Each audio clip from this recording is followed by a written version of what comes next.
അടുത്തത് കൃഷിയും വ്യവസായവും എന്ന ലേഖനം എഴുതിയത് ഡോക്ടർ വീണ എസ്.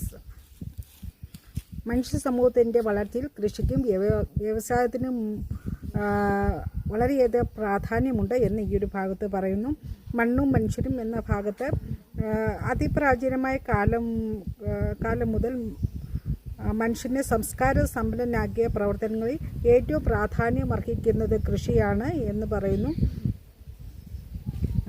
മണ്ണും മനുഷ്യനും തമ്മിലുള്ള ബന്ധം പരസ്പരം ബന്ധപ്പെട്ടതാണെന്നും നാടോടി വിശ്വാസങ്ങൾ, അനുഷ്ഠാനങ്ങൾ, കലാരൂപങ്ങൾ, നാടൻ പാട്ടുകൾ, കടങ്കഥകൾ, പഴഞ്ചൊല്ലുകൾ തുടങ്ങിയ സാമൂഹിക നിർവഹണങ്ങളുടെ അടിസ്ഥാനം കാർഷിക വൃത്തിയാണ് എന്ന് പറയുന്നുണ്ട്. കേരളത്തിൻ്റെ ഭൂപ്രകൃതിയെ മലനാട്, ഇടനാട്, തീരപ്രദേശം എന്നിങ്ങനെ 3 മേഖലകളായി തിരിക്കാറുണ്ട്. നമ്മൾ നേരത്തെയുള്ള ഭാഗത്തിൽ പറഞ്ഞിട്ടുള്ളതാണ്.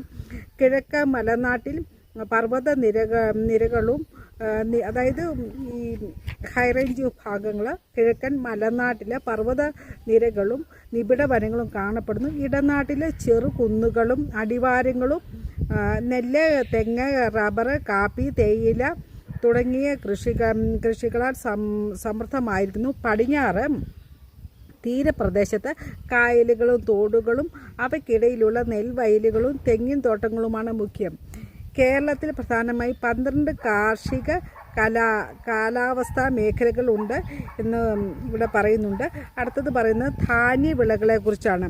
ധാന്യവിളകൾ പ്രധാനമായി 2 തരത്തിലുണ്ട്. ധാന്യങ്ങളും സെറേലാക്, ചെറുധാന്യങ്ങൾ, മില്ലറ്റ്, അതായത് നെല്ല്, ഗോതമ്പ്, മക്കച്ചോളം, ഓട്സ്, ബാർലി എന്നിവ ഇതിനകത്ത് ഉൾപ്പെടുന്നു.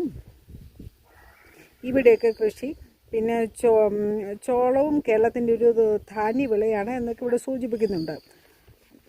കൂടാതെ കുരുക്കൾ, പച്ചക്കറികൾ, ഫലവർഗ്ഗങ്ങൾ തുടങ്ങിയ മിക്ക വിളകളും കേരളത്തിൽ ഉൽപ്പാദിപ്പിക്കുന്നുണ്ട് എന്ന് സൂചിപ്പിക്കുന്നുണ്ട്. പിന്നീട് നാണ്യവിളകളെക്കുറിച്ചാണ് സൂചിപ്പിക്കുന്നത്. ഇത് നാണ്യവിളകൾ എന്ന് പറയുമ്പോൾ വാണിജ്യാടിസ്ഥാനത്തിൽ വൻതോതിൽ കൃഷി ചെയ്യപ്പെടുന്ന വിളകളാണ് നാണ്യവിളകൾ. ചിലപ്പം ചോദ്യം വരാം, നാണ്യവിളകൾ എന്നാൽ എന്തെന്ന് ചോദിച്ചാൽ എഴുതേണ്ട ഈ ഒരു ഭാഗമാണ്. കമുക, കുരുമുളക്, ഏലം, കശുവണ്ടി, റബ്ബർ, തേയില, കാപ്പി, കൊക്കോ, പുകയില, ചണം, പരുത്തി തുടങ്ങിയവയാണ് നാണ്യവിളകൾ. കാർഷിക വ്യാവസായിക രംഗത്തും കയറ്റുമതി രംഗത്തും നാണ്യവിളകൾ പ്രാധാന്യം അർഹിക്കുന്നുണ്ട്. ഒരുപ്പൂ നിലങ്ങളും ഇരുപ്പൂ നിലങ്ങളും പുഞ്ച നിലങ്ങളുമെല്ലാം ഉൾപ്പെട്ടതാണ് കേരളത്തിൻ്റെ കാർഷിക മേഖല എന്ന് പറയുന്നുണ്ട്. പിന്നെ പറയുന്നത് അടുത്ത ഭാഗത്ത് പറയുന്നത് സർക്കാർ സംരംഭങ്ങളെക്കുറിച്ചാണ്.